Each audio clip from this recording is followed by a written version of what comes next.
जय हिंद।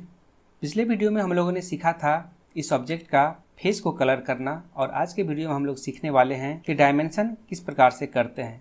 डायमेंशन करने के लिए कुछ बेसिक सेटिंग है, उसको हम लोग जान लेते हैं, फिर आसानी से आप डायमेंशन कर सकते हैं। तो चलिए स्टार्ट करते हैं और सीख लेते हैं। डायमेंशन करने के लिए सबसे पहले आप डी प्रेस करेंगे अपने कीबोर्ड से, तो यहाँ पे देखेंगे इस तरह से डायमेंशन स्टाइल आपको दिखेगा। यहाँ पे डायमेंशन स्टाइल को आप सबसे पहले सेलेक्ट कर लेंगे। मैंने ऑलरेडी यहाँ पे सेट करके रखा था और इसको हम मॉडिफाई करते हैं। यहाँ से मॉडिफाई करने के बाद आपका ये जो दिख रहा है यहाँ पे क्या करना है, चलिए हम लोग इसको देख लेते हैं जल्दी से। सबसे पहले प्राइमरी यूनिट में आते हैं। यहाँ पर आपको जो भी वैल्यू लिखा हुआ रहेगा उसको सबसे पहले यहाँ पर डेसिमल में ही छोड़ेंगे। प्रिसीजन यहाँ पर आपका स्टार्टिंग में हो सकता है 0.00 लिखा हुआ रहेगा, तो यहाँ पे आप देख पा रहे हैं कि इस तरह से डायमेंशन दिखेगा। तो यहाँ प्रिसीजन में आप ओनली 1 डिजिट को सेलेक्ट करेंगे तो आपका इस तरह से दिखेगा। आगे बढ़ेंगे, आप यहाँ पे लीडिंग को टिक करेंगे, ट्रेलिंग को टिक करेंगे, और यहाँ भी ट्रेलिंग और लीडिंग को टिक करेंगे। यहाँ पे सिर्फ इतना ही सेटिंग करना है प्राइमरी यूनिट में। सेकेंड है यहाँ पे आपका ऑप्शन फिट का, तो फिट में आप आगे बढ़ेंगे। ऊपर वाला में इंटर टेक्स्ट और एरो बेस्ट फिट को ही छोड़ देना है, यहाँ कुछ भी नहीं करना है। सेकेंड वाले ऑप्शंस में यहाँ पे आते हैं टेक्स्ट प्लेसमेंट पे, तो यहाँ पे करना है over dimensions line without leader. इस तरफ स्केल की यदि बात करते हैं तो ओवरऑल 1 हम लोग रख के चल रहे हैं, यहाँ 1 ही रहेगा।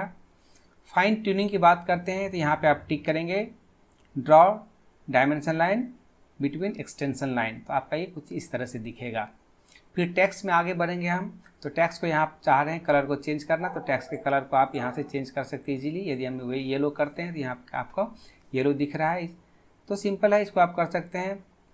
यहाँ से टेक्स्ट का हाइट मैंने 3 रखा है, आप अपनी सुविधा अनुसार इसको बड़ा या छोटा कर सकते हैं, बट 3 बेस्ट ही रहता है। आप यहाँ पे भी इसको 3 रख के छोड़ सकते हैं। टेक्स्ट प्लेसमेंट में यहाँ पे आप सिलेक्ट करेंगे, यदि सेंटर करते हैं तो देखिए आप इस तरह से यहाँ पे सेंटर दिखेगा, इसलिए आप इसको अब करके रखेंगे तो आपका ये कुछ इस तरह से दिखेगा। हॉरिजॉन्टल में सेंटर ही रहने देना है। लेफ्ट टू राइट यहाँ पे ठीक है। ऑफसेट डायमेंशन लाइन यहाँ पे मैंने 1 दिया है, यहाँ पे इस वैल्यू का आप बढ़ा भी सकते हैं, लेकिन 1 सफिशिएंट है, ज़्यादा बढ़ाने की कोई खास आवश्यकता नहीं है।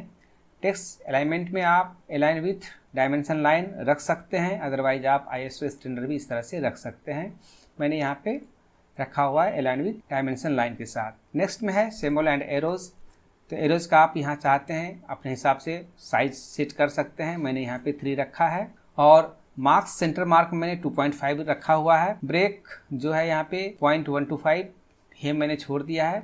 आर्क लेंथ सिंबल को मैंने इसी प्रकार छोड़ा हुआ है, यहाँ पे कुछ करने की आवश्यकता नहीं है। इसके बाद आप यहाँ से लाइन्स में जब जाएंगे तो यहाँ देखेंगे लाइन का कैसा कलर रखना चाह रहे हैं। डायमेंशन लाइन का मैंने ग्रीन रखा है, यहाँ पे आप ग्रीन देख पा रहे हैं। इस प्रकार से लाइन वेट आप अपने हिसाब से सेट कर सकते हैं। बाय ब्लॉक मैंने यहाँ पे रखा हुआ है। एक्सटेंशन लाइन की बात करते हैं तो मैंने यहाँ एक्सटेंशन लाइन का कलर येलो दिया हुआ है, और यहाँ पे लिखा हुआ है एक्सटेंशन बियॉन्ड डायमेंशन लाइन, जो कि मैंने ऑलरेडी यहाँ पे 0 दिया हुआ है। यदि आप इसको वैल्यू का यदि आप बढ़ाते हैं 2 करते हैं तो आप देखेंगे कि यहाँ से क्या है, डायमेंशन के बगल में एक्सटेंशन लाइन जो है एक्सटेंड कर जा रहा है 2 मिलीमीटर। सो मैं इसको यहाँ पे फिलहाल 0 ही रखने वाला हूँ।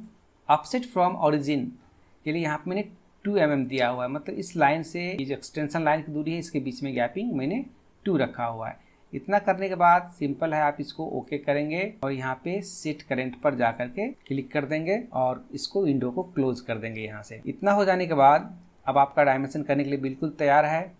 सबसे पहले आप आएंगे होम टैब में। होम टैब में आने के बाद यहाँ से आप कोऑर्डिनेट में चले जाएंगे, और कोऑर्डिनेट में जाके सबसे पहले यहाँ पे हमें फेस को सिलेक्ट कर लेना है, और जिस फेस में यहाँ पे आपको डायमेंशन करना है उसको सिलेक्ट कर लेने के बाद एक्सेप्ट के लिए इंटर दबा देंगे। फिर एनोटेट में जाना है। एनोटेट में जाने के बाद इसको ओपन करेंगे, यहाँ पे अलाइंड को सिलेक्ट करेंगे, और फिर इसका सेंटर से लेकर के दूसरे तरफ सेंटर में जाएंगे, और यहाँ पे आप जब क्लिक करेंगे तो देखेंगे डायमेंशन आप इजी वे में कर पाएंगे। दूसरा फेस जहाँ भी आपको डायमेंशन करना है उसके लिए होम टैब में जाना ज़रूरी है, और पुनः फेस को सिलेक्ट करना पड़ता है, और यहाँ से हम इस फेस को सिलेक्ट किए, देन इंटर दबाने के बाद फिर से एनोटेट में जाएंगे, अलाइन सिस्टम को लेंगे, और जहाँ हमें डायमेंशन करना है उस पॉइंट्स को सिलेक्ट करेंगे और उसके दूसरे पॉइंट को सिलेक्ट करेंगे, और यहाँ पे डायमेंशन इस तरह से हम प्लेस कर सकते हैं। पुनः फेस को सिलेक्ट करेंगे और हमें यहाँ पे डायमेंशन करना है तो इस फेस को सिलेक्ट करेंगे, इंटर को दबाएंगे।